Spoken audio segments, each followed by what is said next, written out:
29 जून को वक्री हुए शनि ने बदली 12 राशियों की कहानी। 1 अगस्त से लेकर 15 नवंबर तक शनिदेव की क्या है चाल। शनिदेव की उल्टी चाल आपकी जिंदगी में लाएगी भूचाल।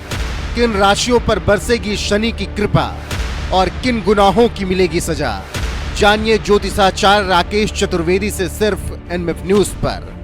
नमस्कार, मैं हूं आपके साथ सपना दानू। स्वागत है आपका हमारे चैनल एनएमएफ न्यूज़ पर। मेरे साथ मौजूद हैं जाने माने ज्योतिषाचार्य राकेश चतुर्वेदी जी। बहुत बहुत स्वागत है सर आपका। सादर वंदन सपना जी आपको। हर हर महादेव, शिव शंभू दर्शकों आप सभी को। आज की इस वीडियो में बात करेंगे न्याय के देवता कहे जाने वाले यानी कि शनिदेव के बारे में।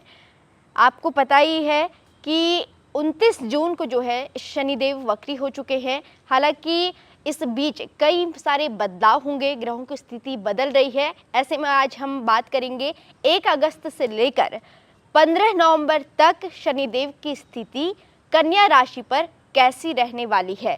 आचार्य जी, सबसे पहले तो आपसे ये जानना चाहूँगी, क्योंकि शनिदेव को जो है न्याय का देवता कहा जाता है, कन्या राशि वालों के लिए ये वक्त, ये अंतराल कैसा रहने वाला है कानूनी स्थिति को लेकर, चाहे वो वाद विवाद से लेकर जुड़ा हो या फिर कोर्ट कचहरी से जुड़ा हो। देखिए सपना जी, कन्या राशि जो है बुध प्रधान राशि है और शनिदेव जो वक्री हुए हैं इनके षष्ठम भाव में हुए, छठे भाव में हुए हैं। छठा भाव ज्ञात अज्ञात शत्रु का माना जाता है। ज्ञात अज्ञात शत्रु में, ज्ञात शत्रु में जो हमारे मनुष्य रूप में या फिर जीव रूप में शत्रु हैं, दुश्मन हैं, उनको देखा जाता है। तो ऐसी अवस्था में जो है देखने को मिलेगा कि वक्री अवस्था के इस शुरुआती चरण को छोड़ने के बाद 1 अगस्त से लेकर 15 नवंबर तक की जो स्थिति है, जो कालखंड है, एक लंबा कालखंड है। और इस कालखंड में जो देखेंगे हम, शनिदेव छठे भाव में वक्री होने से वाहन इत्यादि से संबंधित दुर्घटना आदि करा करके कानूनी उलझनों में फंसाने का काम करेंगे। तो इस बीच अगर यात्राएं कर रहे हैं या फिर बहुत ज़्यादा यात्राएं कर रहे हैं तो थोड़ा सा संभल कर करिए। और सुझाव यही रहेगा कि नशे इत्यादि को लेकर के आप बहुत ज़्यादा यात्राएं ना करें। दूसरी चीज़ कि छठे भाव में रहने से आपके खिलाफ, आपके लिए षड्यंत्र करने वाले गुप्त शत्रु बहुत ज़्यादा इस समय बढ़ेंगे। तो आपको अगर कोई कानूनी अड़चन है या कुछ लोगों से रिश्ते खराब चल रहे हैं तो कोई तीसरा उसमें अलग तरीके से उसको क्रिस्प करके या तेल डाल करके, अग्नि लगा करके और आपको फंसाने का प्रयास कर सकता है। यानी कि षड्यंत्र आपके खिलाफ हो सकते हैं कानूनी पर्चों के। तो ऐसे में थोड़ा सा आपको यह गोचर काल का जो समय है लगभग 3.5 महीने का, इसमें संभल कर रहने की जरूरत रहेगी। इस तरीके के पूर्ण रूप से दृष्टिकोण दिखाई दे रहे हैं। जी, आचार्य जी से हमने जाना कि कानूनी स्थिति आप लोगों की कैसी रहेगी। अब जान लेते हैं कि आर्थिक स्थिति आपकी कैसे रहने वाली है, क्योंकि शनिदेव को सिर्फ न्याय का देवता ही नहीं बल्कि कलयुग में जो है शनिदेव धन लाभ भी देते हैं, तो उन्हें धन के लिए भी जाना जाता है। ऐसे में आचार्य जी से जान लेते हैं कि आर्थिक स्थिति कैसे रहने वाली है।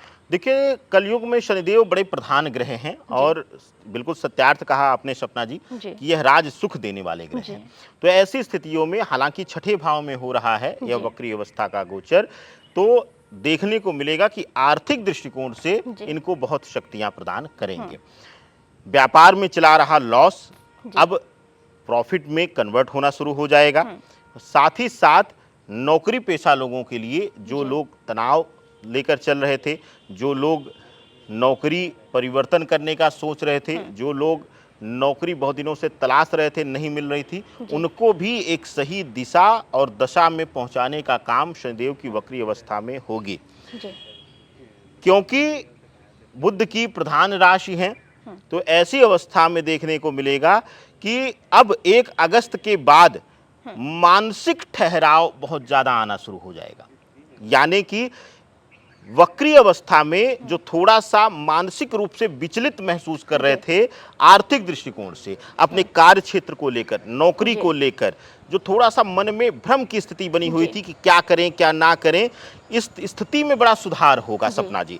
और दूसरा, व्यापारिक दृष्टिकोण से भी अद्भुत रहने वाला है। वह लोग जो मीडिया और कला के क्षेत्र में हैं, वह लोग जो कहीं भी रॉ प्रोडक्शन या इत्यादि से काम कर रहे हैं, जहां निर्माण से कार्य कर रहे हैं, प्रोडक्शन कर रहे हैं, जहां किसी चीज का निर्माण कर रहे हैं, तो ऐसी अवस्था में अद्भुत लाभ देने वाली स्थिति जन्म लेगी।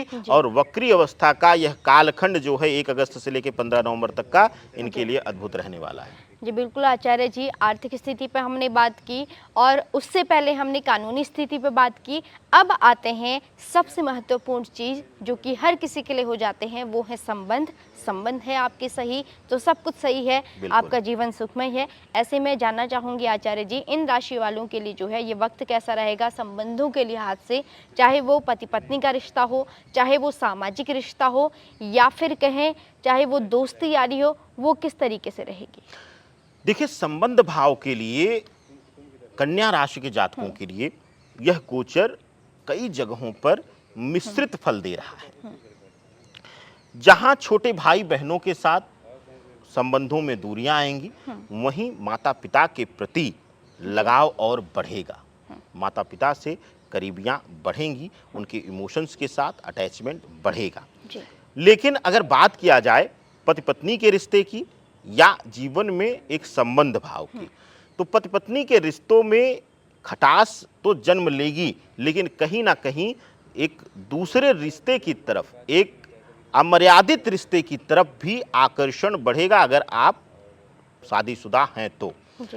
और अगर बहुत दिनों से अकेले हैं, तन्हा हैं, तो इस समय, इस कालखंड में आपको बहुत संभल कर रहने की जरूरत है। आपको और रिजर्व हो जाना पड़ेगा, आपको और अपने कार्यों में व्यस्तता में आपको डुबो लेना पड़ेगा, क्योंकि इस बीच झूठ और छलावे के लोग आपके बेहद करीब आने का प्रयास करेंगे और आपकी भावुकता का, आपके इमोशंस का वह गलत लाभ लेने का प्रयास करेंगे। तो इस कालखंड में, इस लगभग 3.5 महीने में अपने आप को इतना कठोर कर लीजिए, इतना मजबूत कर लीजिए कि कोई बाहरी नकारात्मक आवरण आपके अंतर्मन को, आपके हृदय को स्पर्श भी ना कर पाए। अपने आप को एकदम से कह लीजिए कि कठोर करके अपने लक्ष्य की तरफ आपको बढ़ना है, नहीं तो रिश्ते में धोखा इत्यादि मिलने की संभावना प्रबल हो जाएगी। यानी कि इन राशि वालों के लिए जो है ये तीनों ही क्षेत्र में जो है ये वक्त मिला जुला रहेगा। ऐसे में आचार्य जी, जाने से पहले मैं आपसे उपाय पूछना चाहूंगी। देखिए, उपाय के लिए सबसे अद्भुत रहेगा, 2 चीजों के लिए इनको ध्यान देना है।